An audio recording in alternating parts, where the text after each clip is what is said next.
and welcome to the Black Business Alliance, the Journey to Success podcast. The Black Business Alliance has been in existence for more than 6 years, and we're an organization that is really a community for Black business owners. We provide support, empowerment, encouragement, and advocacy for Black-owned businesses. We're an organization that's a one-stop center for your education to help you grow your business. But the most important thing that I believe that we do is help us come together, network, connect, and grow together so we support each other in business. My name is Anne Marie Knight, and I'm the Executive Director of the organization. Our office is in Milford, Connecticut.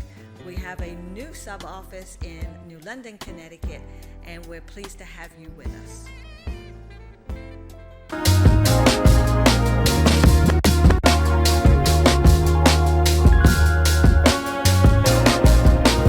Hello, and welcome back to another episode of Journey to Success, the podcast of the Black Business Alliance. Well, you are in for a treat today. Our special guest is Mr. James Nicholas, Jim to the rest of us. The man, the myth, the legend is here joining us today, and I'm thrilled because we're actually going to do a series of podcast episodes with Jim because it's really important to be able to hear and learn from his knowledge and experience. So, Jim, this first episode, I'd love us to talk about you, your history. I'd love to get to know you a little bit better. I know you're from Maryland, but come on, give us some of your background and why you got interested in business development services. I was born and raised in Baltimore, Maryland. I am the second of a family of 4. I have 2 sisters and my brother. We actually are very unique in the fact that we're almost all octogenarians. I will be 82 on the 24th. My brother just turned 83 on April 6th. My sister Jerry turned 80 in October of last year. And the youngest one, the one bringing up the rear, she turned 78 December 28th. So you can see that for some reason, we've been able to get some genes that are very long lasting. But the irony of this all is that my father was the youngest of his brothers. He had 5 brothers. They all died before he was 59. So when you take a look at our life cycle, our lifeline versus the lifeline of his brothers, it was something of a little concern to us. So when my brother and I, when we each reached 59, we all said, hey, it's time for us to party. Because this is something exceptional, particularly when you think about the fact of our, if you will, the bloodline that we had. Just to give you a little context of who we were as a family, we lived in the suburbs of Baltimore called Mount Warren. My father was a musician.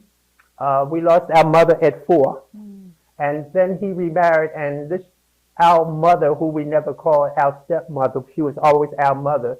For us, she was our birth mother. She was the one who really raised us. She was the one who actually was the father. She gave us all of the things we needed to do well. My father, being an entertainer and musician, he was able to go to the clubs and he saw how people made money and and he said, you guys are very talented. However, you will go to school. And as a consequence, he said, I know you like sports. No sports if you don't do the books. So we were able to do well academically. My father gave his, if you will, sports genes to us as well. We have a person in our family friend named Leon Day, who just recently was inducted, maybe a couple years ago, was inducted into the Baseball Hall of Fame. Wow. My neighbor said that my dad was as good or better than Leon, but he did not pursue sports because he had 4 little ones, and Leon did not. And of course, this is all part of this is the Black Leagues, if you will, and so he would be traveling a lot. And my dad had to, even as an entertainer, he always wanted to come home at night. The interesting thing about my dad, our relationship with my father was such that he was very strict. But he told us what we needed to know to be successful. our biggest joy was 5 o'clock every day. We would go and throw, and my brother and I, we would play catch with my father. So he would come home, and the neighborhood all knew about the little Nicholases because we always had 5:30 on the dot. We had dinner. So at 5 o'clock, you start seeing us scurrying from wherever we are, us to be there at 5 to play catch with Dad, and at 5:30 to have to sit down and have a family meal. So that's how we were raised. The other thing that was unique about our situation that in Baltimore at the time, it was an open school system. So you did not have to go to a neighborhood school. You had to achieve and be able to go to better schools. I went to, my brother who was the oldest and had an engineer type mind, he went to Baltimore Polytechnic Institute. My sister went to the sister school. This is my sister Jerry, went to which is called Western High School. Primarily, these schools were not primarily black schools. These were basically schools with a trickling of blacks. I went to Baltimore City College, which was still a high school, basically Jewish bent. And my other sister went to Eastern High School, which was our sister school. So it was very unusual to have 4 people in the family all going to different schools. And so that certainly prepared us. But most interestingly about our education was that we went to a all-black middle school. And at this middle school, we got some of the best education. So we qualified when we took all of the exams to go to these upscale schools. And at Baltimore City College, there were people who had to, if you didn't live in Baltimore City proper, you had to pay tuition to come to the school. The classes were small. We had like 20 people in the class. I think I may have been the only black person in the class. And Baltimore City College was very much known for its football, for its athletics. So further down the line, you saw people, if you will, who were more athletically inclined rather than academically inclined as far as these schools. We were called the Castle on the Hill. Oh. We actually it looked like a castle, and Poly was our rival. Poly was our rival from a football standpoint, from an academic standpoint, and as well as from any types of activities that went on. We actually had people from Poly and City College. We were the schools that people looked up to, even though we were public schools. Wow. We were public schools, but it just shows that if you had the right curriculum, if you had the right teachers, we had the right teachers. So I felt very, very good about myself. As I said, as we were growing up, my brother and I decided that we wanted to go into the military. We wanted to go, so right after college, high school, we went into the Air Force. Wow. We both went separate ways in the Air Force. I was able to leverage my athletic ability in the Air Force so that I spent a lot of time playing, if you will, sports on the teams because the teams were such that it was very competitive. We competed against all of the others. I traveled all over the country, if you will, playing sports, but I had a very important job. I was fortunate enough to be in communications, and I was a person, I had a top secret crypto clearance, and I was the person who figured out all of the communications, one between the Pacific West Coast going across overseas. And when the data came back, what we called GB2 or garbled, I was the one who had to figure out what it meant. And so that's what I did. And I was fortunate enough that I got all of my stripes in the Air Force in 18 months. Wow. So people like me, etc. But of course, I did the job. Right. I did the job, which was important. Of course, it goes back to the thing of being prepared. We were prepared through college, through high school, through elementary school, middle school, and high school by the environment in which we exist. So that's why I feel a little uncomfortable when I see the things that's going on with the Department of Education. Well, before you go there, because I know you're about to go on a detour about the Department of Education. No, but let me pull you back for a second because you've spoken very well about your love of family, and I now get a deeper understanding of your family and your background and your upbringing, which is all is helpful and insightful. you said that it was, you got a good education, kind of, that was the foundation, you had good teachers, but it's more than that. So your father was very strict about the fact that you would get an education. And it sounds like your mom was really the one who was pushing that forward at home. So tell me what other messages you were getting at home that helped you to be successful at school, because I think it's a combination of not just the education in the school, it's also what you're hearing at home. So talk to me about that. Home life was really nice. My mom was really the person who raised us. My dad, because he was in entertainment, he would be out till 2:00 in the morning, etc. And during this process, we were taught how to be very comfortable as a family. My brother we fought like all the other siblings, but we took care of each other. Our neighbors took care of each other, and we lived in an environment where we never lock the door. We had people coming in and out all the time. So it was a we had a church right across the street from us, and we went to church there on Sundays, etc. But and this was a process that it helped us as far as our enculturalization and our socialization process, which is important. We had our little feuds. Everybody got mad with each other from time to time, but it was over very quickly. We had a grandmother. She was in our 80s that we helped. It was her property. We had a nice property, and I was the one that, for somehow, she became endeared to me. I was the one who pulled up the weeds, etc. We had a big grape harbor going up the side of the house. I never had a grape, but the neighbors would come in the middle of the night and raid the grape harbor. And that's it. And then it wouldn't be so much that he was concerned about the mess that they left, Right. Because the grapes smashed and we had to clean them up. But it was never something where it was done in any area of which we had any antipathy or where we felt badly about what was going on. And then one day, Dad says, well, we have these grapes here.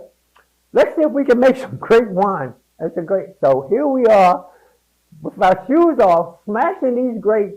I said, we should have called the neighbors, and this is what they do all the time. And so the grape wine didn't turn out so well, but the grape jelly or jam or whatever it was turned out quite well. So it was things. You also talk about family. My family really protected me.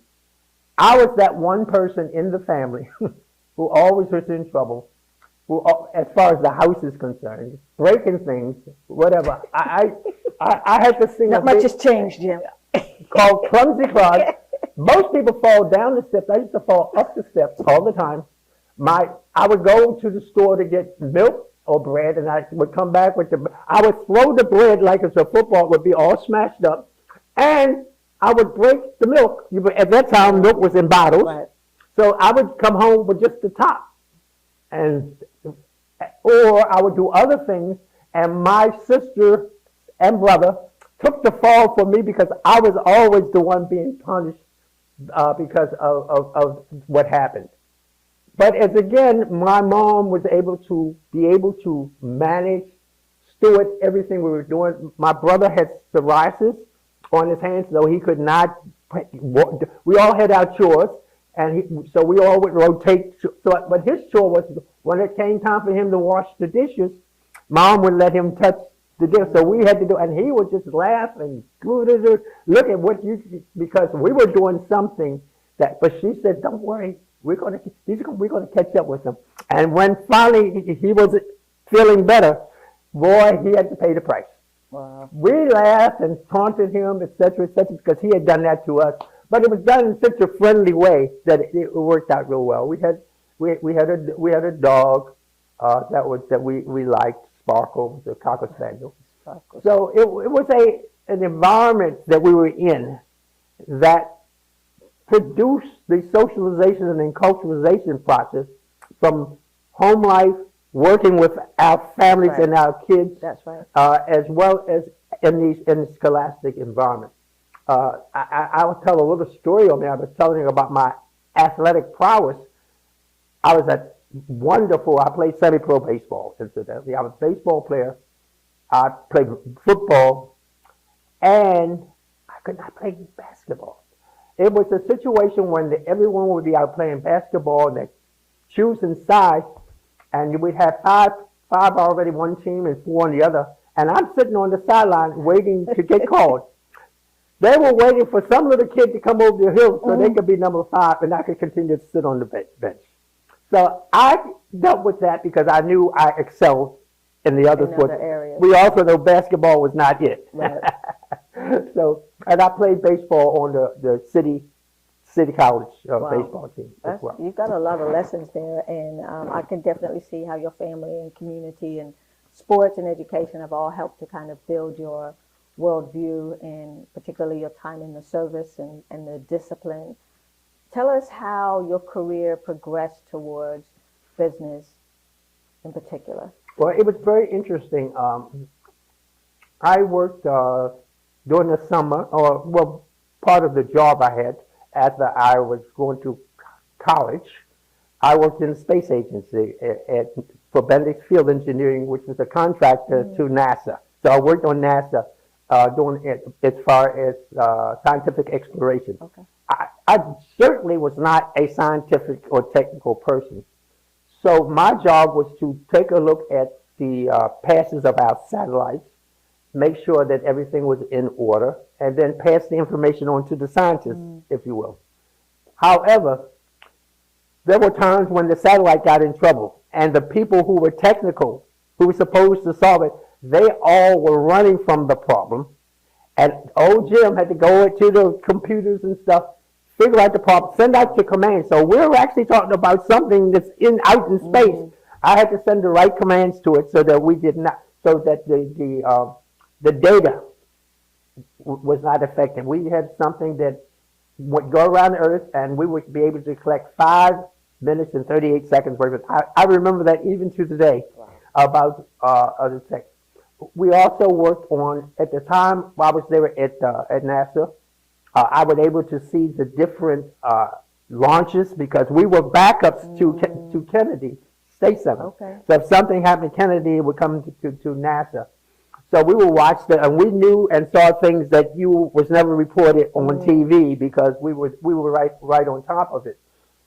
But what was interesting is that during this process, because of we were about to send a man to the moon, and so therefore they were worried about radiation because we had something called first we had the orbital solar GEOS, which is a satellite that mapped the whole world. It could see better from space a car's license across the street than you could if you were. Wow. But that was the GeoSat. But the most important satellite we had, which was the number one, was the Orbital Solar Observatory, which is the number one. The OSO satellite was the one in which we had to find where the radiation patches were, so that the astronauts, when they landed, would not be impacted. So you talk to bring this back. That was to give you some context about how I got into other businesses.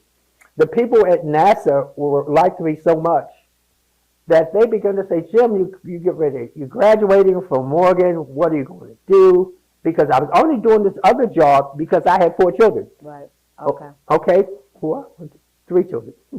3 children. And so at that time they said, okay, I liked what you did. We had our work, and everyone was so nice to me. In order for me to go to college, I had to shift my day shift with someone on night shifts. And that meant I always had a lot of midnight shifts to take, etc. But it was something where any one of the people within my team could have said, we're not going to support you. They all supported me. I did a lot of work at night, homework and stuff, because the satellite was not something where you're working every 2 minutes, you know. To make a long story short, I worked with them on a major launch of a satellite, 12 hours, and they were so impressed that one of my key NASA persons said, Jim, what are you going to do now that you got your dream? I said, you know, I have not really thought about it that much. He says, well, where do you want to go? I said, again, I've been focusing on family life and not really thinking about what's ahead of me. And of course, I was a little older because remember, I went into the service at 18. Yes. So I was around 22 or 23 at the time. So finally he says, you know what? Have you ever thought about business school? I said, yes and no. He said, have you ever thought about going to Harvard? Now, we're making this big step for someone who has nothing in his mind about where he wants to go to, hey, thinking about the premier business school, if you will, in the world. And as a result of that, a lot of the NASA scientists and administrators wrote glowing letters to NASA on my behalf to help me get into school. So that helps you. That shows the transition. If you, I hope you that helps you. And it was really nice because what I learned to do, and you always tease me about my sleeping habits, is because my sleeping was always changing, and I was used to working different. My thing was, if I were tired, I did not work. There were people who I said, I'm going to bed, and then I wait. And my son Kevin does the same thing. Wow. And who's the lawyer? That transition does help a lot. So you go to Harvard Business School, which I'm just going to make the note that you spend a lot of time with me and others talking about the value of relationships. And so even from your early career, you were always building good relationships. People would not have supported you if you weren't the likable and kind person that you are. Or encourage me. Right, or encourage you is right. So you had the opportunity to go to Harvard, you go to business school, you graduate from business school. How do you make that trek to entrepreneurship? And then I know you've been a professor of international business. Tell us how you got there. Okay, as far as entrepreneurship is, it started, first of all, when I left Harvard, I was highly recruited for business. And I had my choice of, in fact, Kellogg's Corporation. Wow. I turned them down, and then the next year they came back and wanted to hire me again. And I said, no, I'm not going to Minnesota. Every time I went there, it was cold and snowy. He said, we even scheduled a meeting for you in April. Wow. And it was snowy. And New Jersey, I had some opportunities. It was the traffic, which unknown to me, now I'm in the middle of traffic. So I went to Cummins Engine Company. Cummins Engine Company was it was like an oasis. Mostly it's in Columbus, Indiana. And Cummins makes diesel engines. And they were recruiting all of the key top black talent from Stanford, Harvard, Wharton, and working in their management company and or working for the operating company. I worked there. My son, who Stafford was, again, outstanding athlete, hockey player and all of that. Those are things, I mean, if you were young, dashing, wanted to party, Columbus, Indiana is not for you. But if you had it was the ultimate place to raise a family for as far as all the sports, activities. The president of the company was also the coach of the managing team. So Stafford was made the traveling team and was with the coach and stuff of that nature.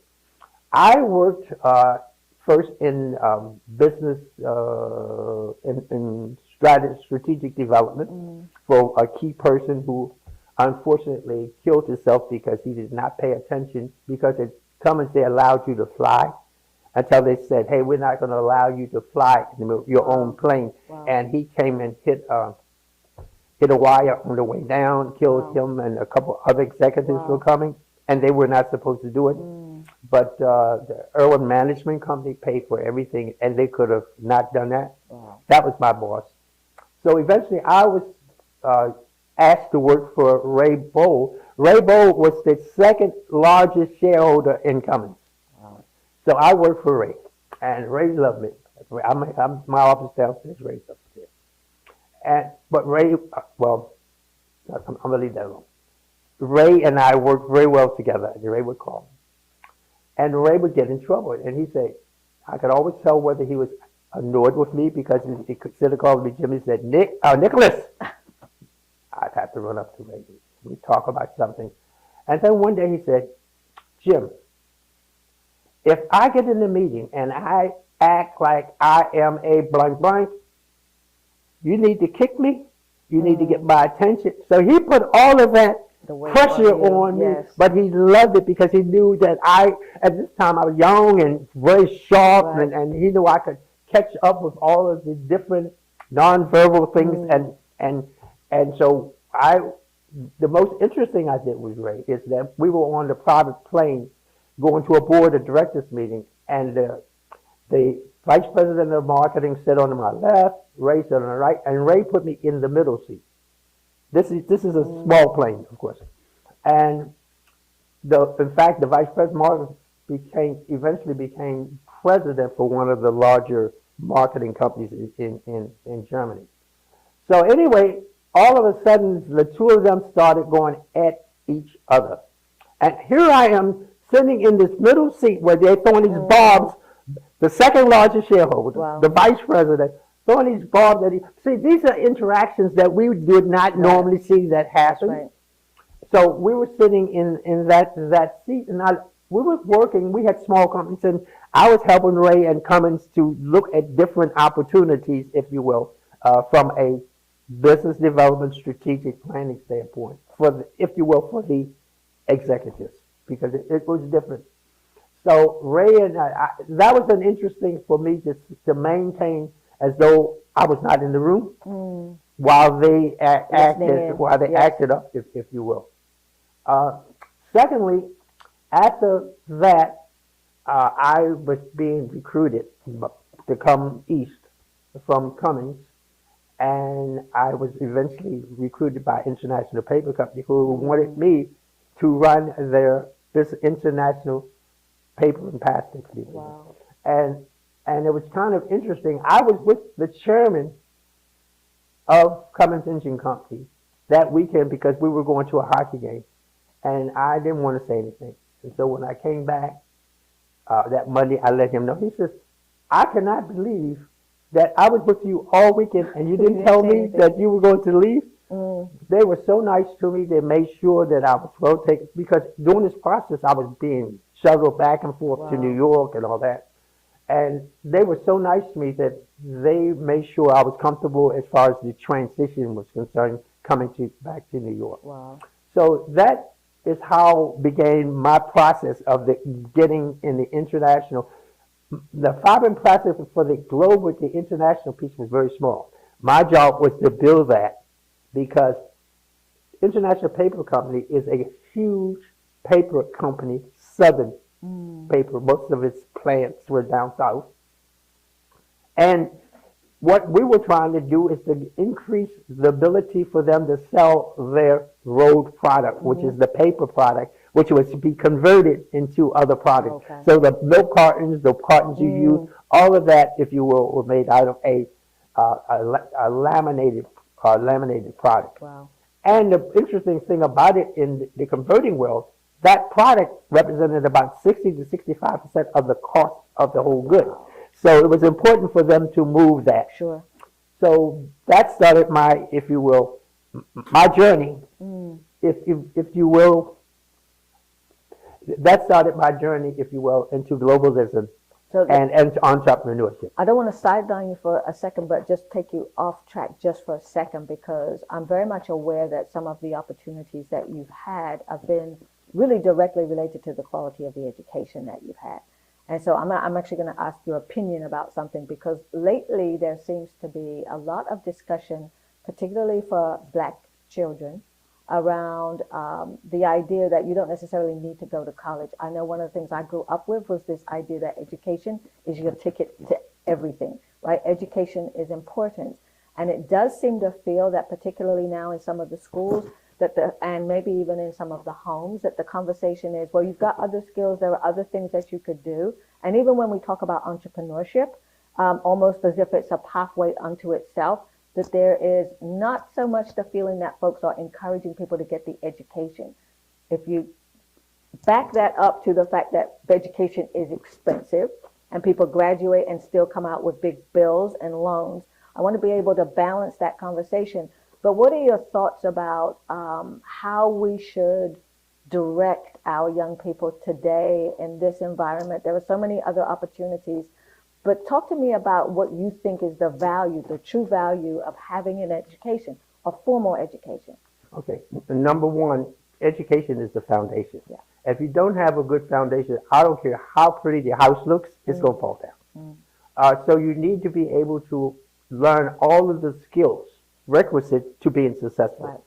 A lot of people now said, hey, I was skilled doing X, Y, and Z, but I wish I had been educated in doing ABC. Even in the, we have people who have been very successful from a business. In fact, some of our clients have come back and say, Jim, I want you to help to teach me business, even though they're doing they're doing a big, major impact from the bottom line. The other thing is the relationships. You cannot have a relationship when you're looking at a computer at home. And trust me, your skill level, everyone is not adapted for going to a formal school, but even going to school that in which teaches the trades, it's still going to school. Yes. So you're still getting the value of working with and through others, which is the most important thing that I see. A lot of people don't understand how important it is to trust others, to be able to confide in them, and to utilize their opinions, if you will, and concepts of what they see.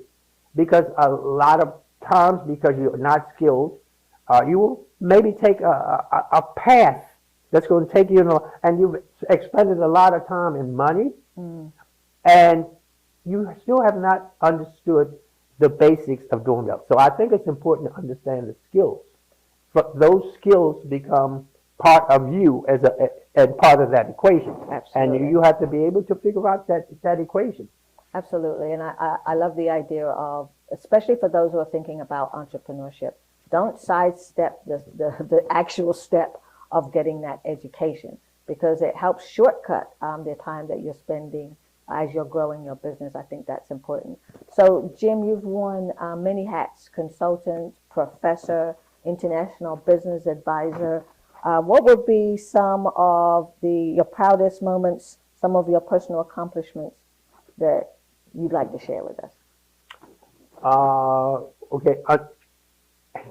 Can we kind of narrow that down a little bit? Yeah. Where do you want to narrow it to? Are we talking about family? Are we talking about business? Because each one of those, there are things that happened. Well, let's take all of them: business, and then let's go to your professional accomplishments. So personal, family accomplishments, and then business and professional. Since we started with the personal, I'm proud of the fact that I was able to, even though I was a single parent for quite a few times, I had custody of my boys, and my daughter lived on the West Coast with my ex-wife, if you will. My accomplishment was the fact that I was able to help them grow and understand that even though Dad was not there physically, Dad was there, if you will, from a mental standpoint, support them. The way my arrangement was made with my wife was that I would try to make sure that my kids were all together at some point in time. So that was quite of an accomplishment to work that out. Where during the summer, half the summer, they would be in California, the half they would be, if you will, up on the East Coast. And during the holidays, we would share them. And so, but the burden was all on me to make this happen, of course. But that worked out quite well. And then at one point, there was a little, as the kids grew up, that schedule that we thought would work for us didn't work for them, because they're playing ball, They got friends, they want to go here, there. And so we had to change, and we had to be flexible, if you will. And then at one time, I had some issues with my wife, and she wanted to have all the kids. And then Kevin, who was a person who just devoured books, he just read all the time. So Kevin would go out to California, and then he said, and he was staying there for about 6 months. He says, Nick, they're doing something now that I did 2 years ago. Get me out of here. So Kevin was the leader. Stafford, although older, was the follower.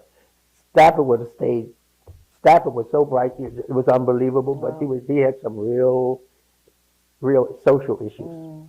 So they both came back, and so the fact that I was able to make that work, and now Kevin went through his issues. He studied over in France for a year. Wow. He's fluent in French. He came back.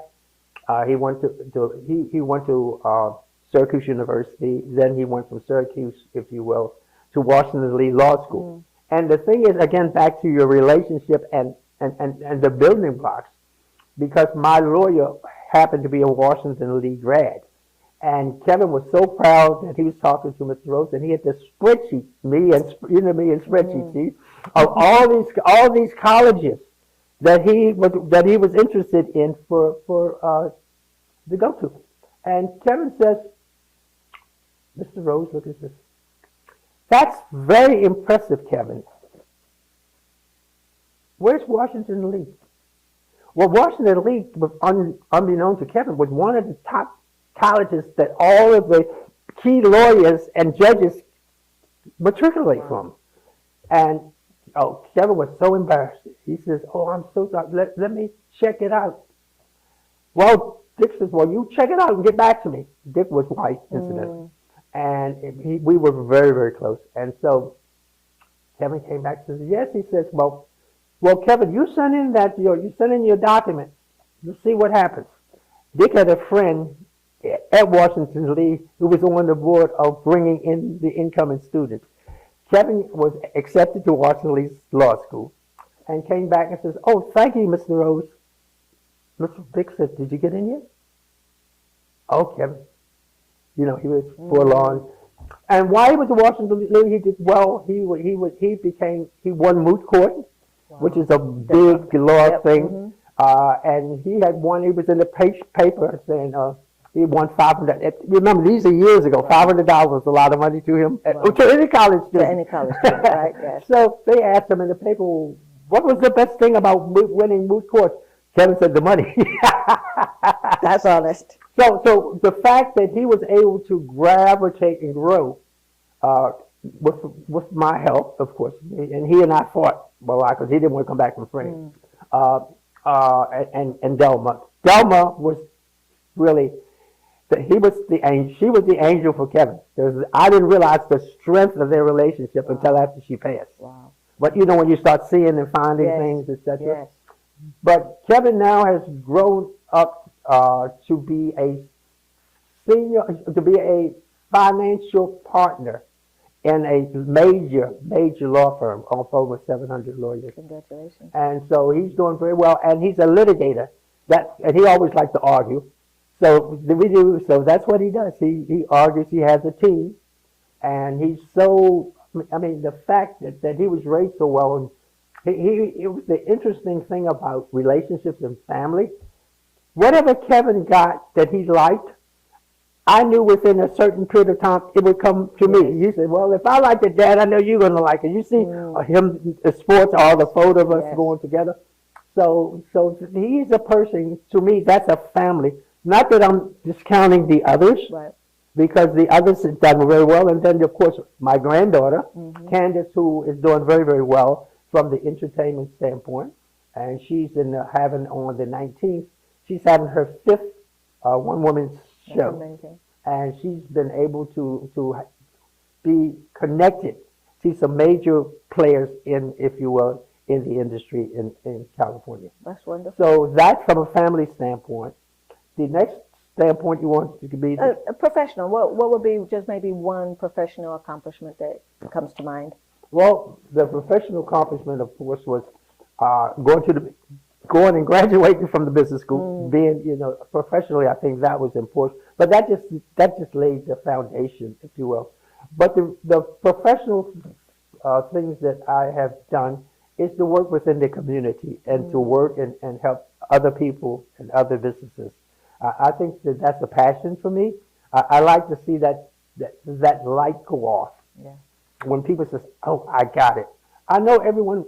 That light has different levels of brightness and intensity, but I know that for some who really worked hard, we have a couple that were working with BBA, that I am very proud from a professional standpoint of all that they've been able to accomplish with the coaching, if you will, that they've been able to get.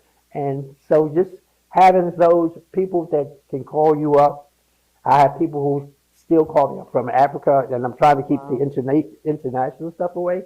But professionally, being a Kappa, I was a Kappa, and I would not have been a Kappa again if it had not been for my wonderful wife, who's a Delta. She said, Deltas go and Kappas go together. I said, yeah. I could care less about being involved for Greek organizations. Again, she pulled me till I signed that I applied. I mean, it's not just, it's quite a process. Okay. And I remember years earlier, how difficult it was to be a Delta, and she was a founder of the chapter. I see her little 90-some pound self stand there in line with all the things that happened in the process of becoming a Greek. I said, well, if she can do it, I sure could do it. So that was, to me, was very, very important to me professionally. And then lately, the other thing that's happened to me professionally is that now that I've lodged myself with the 100 Black Men of Stanford, and I never paid attention. People used to talk to me, and I just say, well, I don't have the time. And the fact that within a year of being there, I'm now on the board. I've just been approved to be on the board. Oh, congratulations. On the board of the 100, as well as being the chairman, if you will, of the economic committee.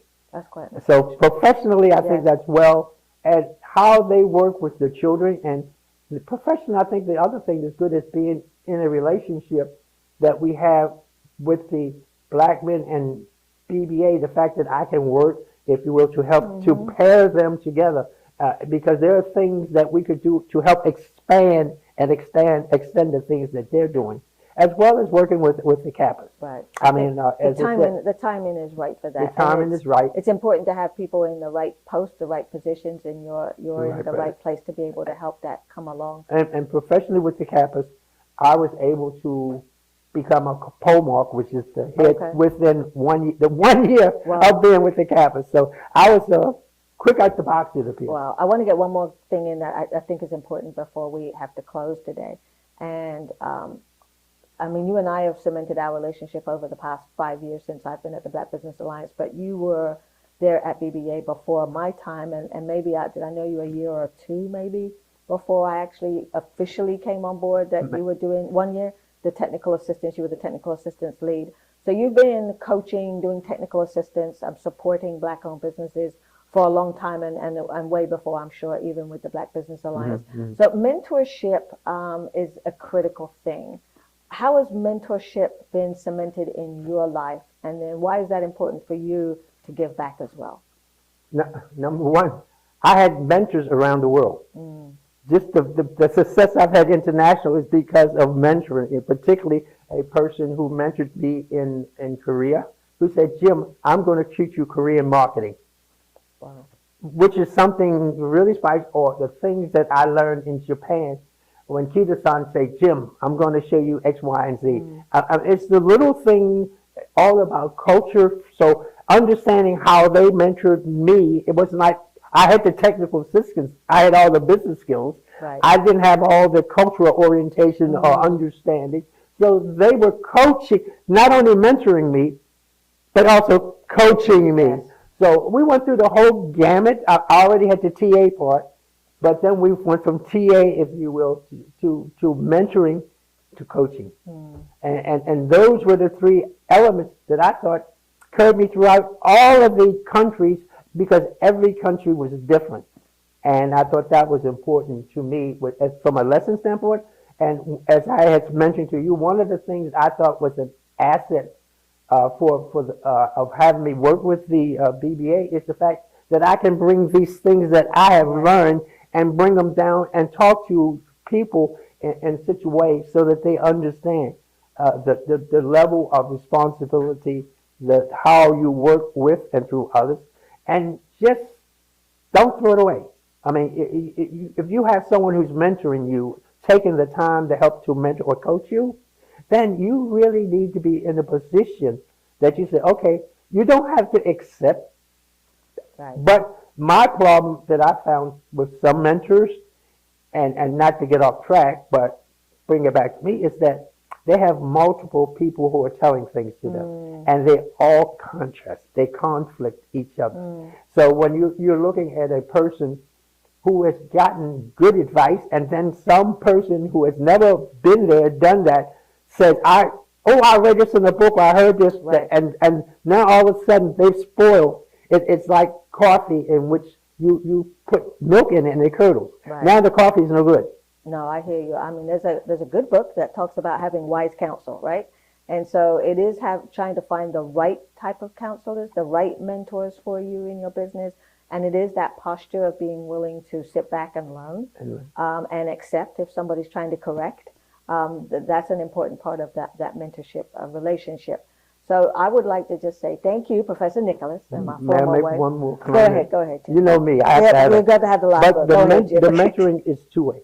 Okay, yep, It's two-way. You learn from each other. that's correct. And I just wanted to say it's not like I purchased the mentor just throwing blah, blah, blah. Right. No, he's listening. That's the most important thing is listening.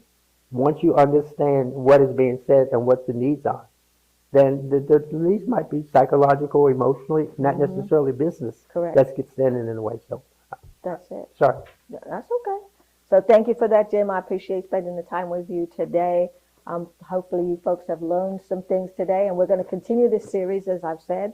So I'm really looking forward to being able to dive deeper into your international business experience, talk more about what you're doing now with business coaching and what you're seeing happening in this environment. So thank you for the time today. Thank you all for listening and tuning in. Have a wonderful day.